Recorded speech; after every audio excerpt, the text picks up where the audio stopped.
BFM Business présente Edwige Chevrillon, la grande interview. Notre invité ce soir dans la grande interview, une grande interview un peu particulière. Nous nous trouvons au cœur de Paris avec Patrice Caine, le président directeur général de Thales. Bonsoir ou bonjour, Patrice Caine. Merci de nous recevoir. Ici, c'est un endroit un peu particulier, au fin fond de Clichy, où vous avez je crois que c'est la 4e édition de votre Thales Media Day.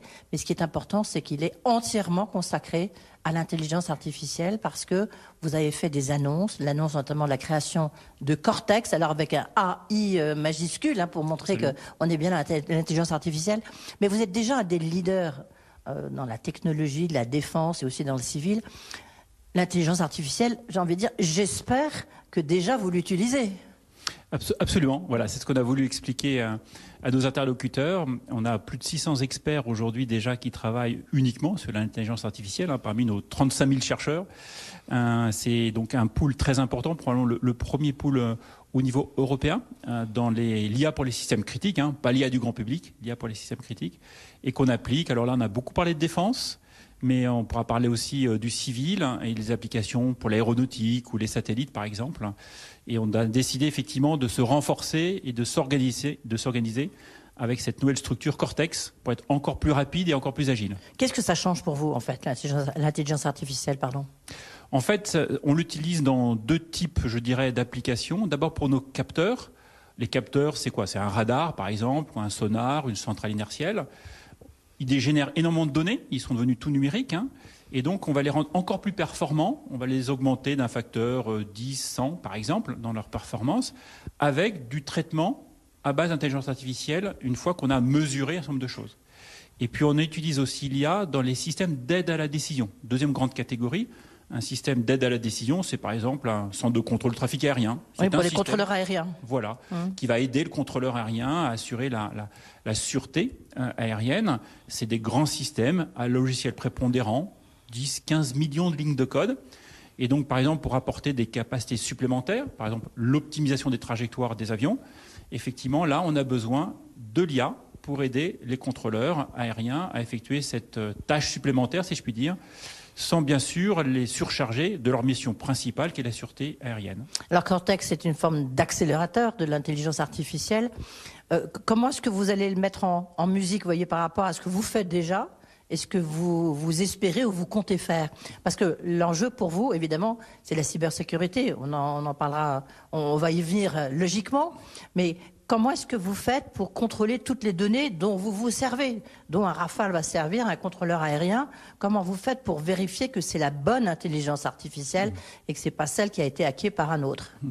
Il y a, je dirais, plusieurs types de challenges qu'il faut relever dans nos métiers que je qualifie de critiques. C'est pour ça qu'on parle d'IA pour les systèmes critiques. Il y en a un qui est évident, qui est la cybersécurité. Il n'y aura pas d'IA de confiance, on appelle ça comme ça aussi. Il n'y aura pas d'IA de confiance s'il n'est pas cybersécurisé. Alors nous avons aussi constitué un pôle de cybersécurité très puissant. On a plus de 5800 experts aujourd'hui dans le monde qui travaillent sur la cybersécurité. Donc on va utiliser cette grande force, si je puis dire, au profit de l'intelligence artificielle qu'on déploie dans ces capteurs ou dans ces systèmes d'aide à la décision. Et puis il y a une autre caractéristique aussi, c'est que ces systèmes, ils sont très souvent embarqués. Prenez un avion de combat, par exemple, c'est effectivement un environnement très contraint en termes, par exemple, de puissance de calcul. Vous ne pouvez pas mettre un data center sur le dos d'un avion de combat. Donc comment on fait tourner ces fameux algorithmes d'IA dans des endroits où vous avez peu de puissance de calcul, peu de puissance électrique, et pour autant, vous avez un niveau de performance d'algorithmie qui est très élevé. Et justement, parce qu'à la limite, l'intelligence artificielle, elle peut vous donner, elle s'appuie sur des données et elle peut vous donner des fausses données. Ou si on est dans la guerre Ukraine contre les Russes, par exemple, comme les Russes sont très très bons justement dans le hacking, on peut imaginer qu'ils vous donnent des mauvaises informations, enfin qu'ils arrivent à pénétrer vos systèmes. Alors absolument, c'est pour ça qu'on a d'ailleurs une équipe de hackers éthiques, ça s'appelle comme ça, hein, qui oui. s'entraîne, si je puis dire, à attaquer, d'un point de vue cyber bien sûr, des intelligences artificielles. Nous l'avons fait par exemple sur ChatGPT, hein, qui est censé être Vous avez protégé. hacké ChatGPT? Absolument, voilà. Et en fait, on le fait pas par, je dirais, pur plaisir intellectuel, mais en fait, finalement, ça nous apprend ensuite quelles sont les sources de vulnérabilité potentielles dont il faut se prémunir dans nos propres systèmes, pour nos propres applications. Voilà. Donc ces hackers éthiques, finalement, nous servent, si je puis dire, d'éclaireurs pour savoir ce qu'il faut faire comme contre-mesure dans nos propres systèmes. Et vous avez un système complètement fermé, évidemment. Bon, en tout cas, qui est très sécurisé. Il peut communiquer, bien sûr, avec le monde extérieur, mais avec des niveaux, je dirais, de sécurité informatique extrêmement élevés. Mais ça veut dire que vous ne pouvez vendre... Enfin, c'est pas vous qui vendez, évidemment, les Rafales, etc. Mais il faut que ça soit dans des mains amies et non pas des mains ennemies, parce qu'à ce moment-là, ils vont récupérer votre intelligence artificielle. C'est tout à fait vrai, mais c'est vrai d'une façon générale pour la défense, puisque de toute façon, nous n'exportons rien sans une autorisation explicite du gouvernement, qui sont des autorisations à la fois politiques, parce qu'il y a des partenariats stratégiques avec tel ou tel pays, mais aussi c'est une autorisation qui s'appuie sur une analyse en profondeur des capacités techniques qui sont dans les plateformes, dans les systèmes de défense, qui sont vendus à des clients à l'international, avec effectivement des autorisations qui sont données ou pas, selon les sujets dont on parle. Vous travaillez absolument pas avec Microsoft ou avec d'autres, je sais pas, ou avec Mistral. Vous travaillez pas du tout avec d'autres sociétés qui développent l'intelligence artificielle? On travaille en fait avec tous ces gens-là. Ah bon? Absolument. C'est un écosystème, comme on dit dans le jargon, qui est extrêmement puissant. Quand on peut travailler avec les sociétés qui sont des sociétés du monde civil, entre guillemets, parce qu'effectivement, on travaille par exemple sur des données non classifiées, des données, je dirais, qui n'ont pas de sensibilité particulière.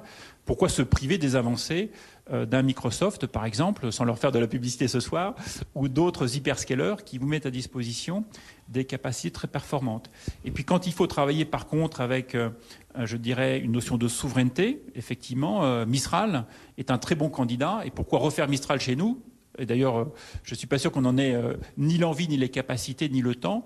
Évidemment, on s'adresse à ce moment-là à ce type de partenaires, de sociétés, pour ne pas refaire ce qu'ils ont déjà fait de manière très, très performante. Vous êtes donc, je le disais, un leader de haute technologie. Mais ça veut dire qu'il faut que vous changiez tous les logiciels déjà existants. Parce que l'intelligence artificielle, comme vous venez de le souligner, Patrice Caine, en fait, ça multiplie les capacités de vos logiciels actuels, donc ils ne sont plus adaptés, non? Donc c'est un investissement colossal. On va plutôt les compléter que les changer. Effectivement, les modifier. Donc on va les modifier, voilà, on va les améliorer. Vous prenez par exemple un radar de surveillance aérienne.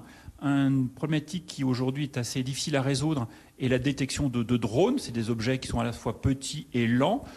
Les drones, alors plutôt de taille 1 mètre, 1 mètre 20, des drones militaires. Pouvoir les repérer à 100, 150 km, c'est assez compliqué.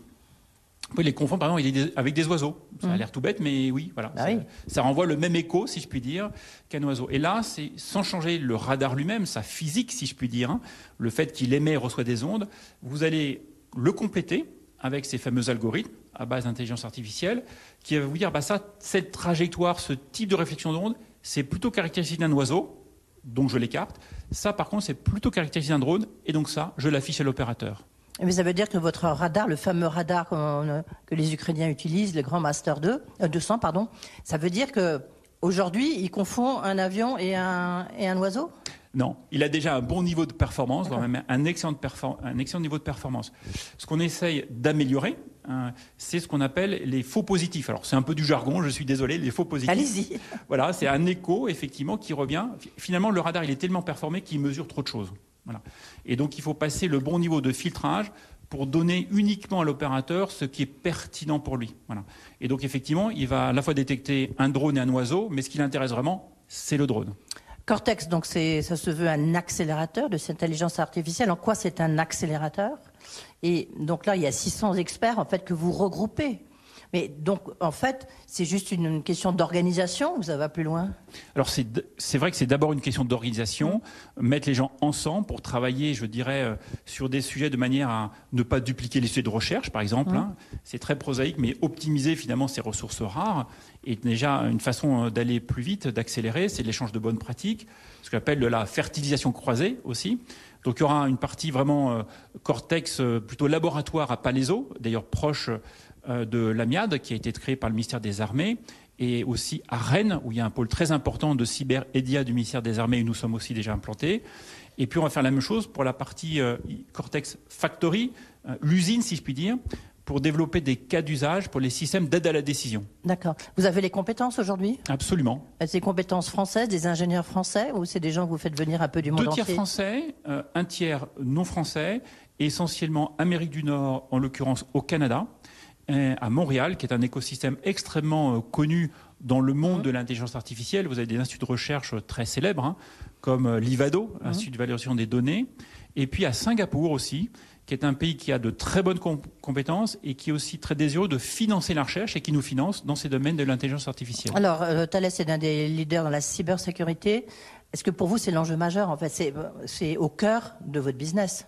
Absolument. C'est ce que je considère être une des technologies habilitantes, comme on dit dans le jargon, qui rend possible. Comme je vous le disais, il n'y aura pas d'IA si elle n'est pas cybersécurisée.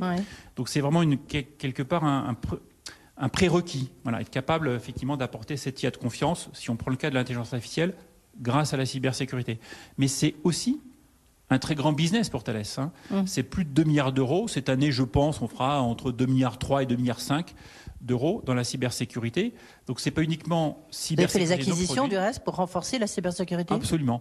On a mis à peu près 10 ans pour patiemment constituer ce pôle que je considère être un des plus puissants aujourd'hui au niveau international dans 3 domaines de la cyber, parce que la cyber c'est un monde absolument énorme, vaste. La sécurité des données, la sécurité des applications et la sécurité de ce qu'on appelle des accès et des identités. Sur ces 3 segments, Thales est en position de leadership mondial. Alors moi j'ai une acquisition pour vous, la cybersécurité d'Atos. On en avait parlé déjà, c'était au Salon du Bourget, Patrice Caine. Vous m'avez dit, niet, pas du tout, il en est hors de question, nous avons nos propres systèmes, etc. Aujourd'hui, on est dans une situation critique, je ne vous le dis pas, vous connaissez la situation mieux que moi. Le gouvernement, l'État, qui est votre actionnaire, qui veut une solution nationale.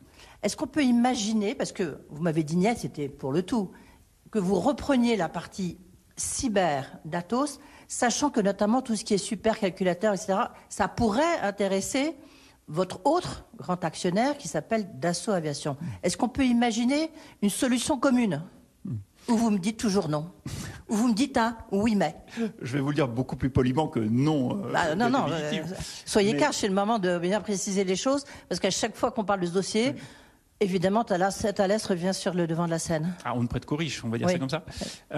Pour être non pas cash, mais clair, il y a plusieurs activités dans ce pôle BDS qui anime effectivement l'actualité maintenant depuis un certain nombre de mois. Sur la partie cyber, c'est essentiellement de la cyber-service. Voilà. Nous, on a mis 10 ans pour construire un pôle de cyber de produits. C'est ça notre priorité stratégique. Et donc, je ne porte pas un jugement de valeur sur la qualité de ce que fait Atos. D'ailleurs, je ne le ferai certainement pas à l'antenne. Mais c'est simplement, ça ne correspond pas à notre stratégie. C'est pour ça que j'ai dit effectivement à plusieurs reprises que ça ne nous intéresse pas. D'un point de vue industriel, ce n'est pas la stratégie que nous avons suivie et que nous comptons poursuivre dans les années à venir. Mais si l'État vous demande d'y aller, vous irez. Et si Dassault vous demande d'y aller, vous irez. On ne va pas spéculer et si. Non. Je vous réponds d'un point de vue industriel et stratégique. Ce n'est pas dans notre stratégie que d'aller vers ces domaines de cyber-service. D'accord, ok, moi comme ça, la situation, c'est un peu éclaircie. Je l'espère. Voilà, c'est le non de Patrice Caine. Après, on peut lui imposer des choses, nos actionnaires peuvent vous imposer des choses. Le conseil d'administration est souverain de toute façon sur ce genre de décision. J'aimerais qu'on parle de l'économie de guerre. Il y a eu un discours qui a marqué du ministre des Armées, Sébastien Lecornu, où on a dit maintenant, en fait, on rentre dans une économie de guerre. Qu'est-ce que ça veut dire? Ça veut dire qu'il demande aux industriels de la défense, vous, d'accélérer la production, les cadences, etc. Comment ça se traduit pour Thales? Je crois qu'effectivement, chaque industriel peut avoir une problématique un peu différente des uns des autres. Donc il y a un discours un peu global, et puis ensuite, qu'est-ce que ça veut dire pour tel ou tel? Pour nous, en fait, on a, je pense, déjà répondu à cette demande de besoins qui sont en train, effectivement, de croître de manière très significative, qui d'ailleurs presque précédait la guerre en Ukraine, en tout cas pour ce qui nous concerne. Nous avons déjà doublé les capacités de production de nos radars, parce qu'on en vend partout dans le monde. Et donc cette capacité qui était de 10 radars par an en France, qui est passée à 20 et qui a peut-être monté à 30, elle est à la disposition de notre grand client français s'il en a besoin. Mais pour le moment, nous l'avons monté effectivement en puissance parce que les besoins internationaux sont très importants. Je prends cet exemple-là parce qu'il est parlant. Bien sûr, ça ne s'applique pas qu'à la gamme des radars. Et la montée en cadence sur l'ensemble de Thales, c'est quoi? C'est plus 10%, plus 5%, plus 20%, c'est quoi? Dans la défense, on est sur des taux de croissance chez Thales. L'année dernière, on était à peu près à 7% de croissance par an, ce qui est beaucoup pour une industrie de temps long. Si je regarde les investissements, entre 2020 et 2024, on les aura doublés. On est passé de 320 millions d'euros d'investissement, de CAPEX, comme on dit dans le jargon, à plus de 700 millions d'euros cette année. Vous voyez bien à quel point on est en train d'augmenter nos investissements. On aura recruté, parce que nos investissements, c'est aussi des cerveaux, c'est les talents qu'on recrute. Ces 5-6 dernières années, 50 000 personnes. 50 000 personnes. Donc je pense que le groupe Thales a fait le job, si je puis dire, pour accompagner cette croissance des besoins en matière de défense. Alors, à propos de croissance, ça fait 10 ans que vous êtes à la tête de Thales, quasiment une acquisition tous les ans. La dernière grosse acquisition, c'est Cobham. Qu'est-ce qu'elle vous apporte en fait? Qu'est-ce que ça va changer dans cette nouvelle configuration que vous venez de nous décrire? Cobham est une vraie pépite dans le domaine de l'aéronautique, spécialisée dans la connectivité cockpit. Vraiment la connectivité qui est la plus sensible, celle qui permet d'échanger des données entre le cerveau de l'avion et puis typiquement le contrôle du trafic aérien au sol. Du reste, lorsque nous sommes vus au Salon du Bourget, on était dans un cockpit justement connecté. Absolument. Et un des enjeux, pas le seul bien sûr, de la décarbonation de l'aéronautique civile est de pouvoir optimiser les trajectoires des avions en vol, et notamment dans les phases de décollage et d'atterrissage. Et pour ça, ça demande un dialogue au sens numérique du terme. Ça ne peut pas se faire à la voix entre le contrôleur de trafic aérien et le pilote, pour pouvoir effectivement générer à base d'intelligence artificielle ces fameuses trajectoires de descente continue, les échanger avec le pilote qui va acquitter la trajectoire et suivre ces trajectoires qui permettent d'économiser environ 10% de consommation de carburant. Donc c'est bon pour les finances de la compagnie aérienne et surtout c'est bon pour la planète. Oui, ça c'est sûr. La prochaine acquisition, elle sera dans quel domaine?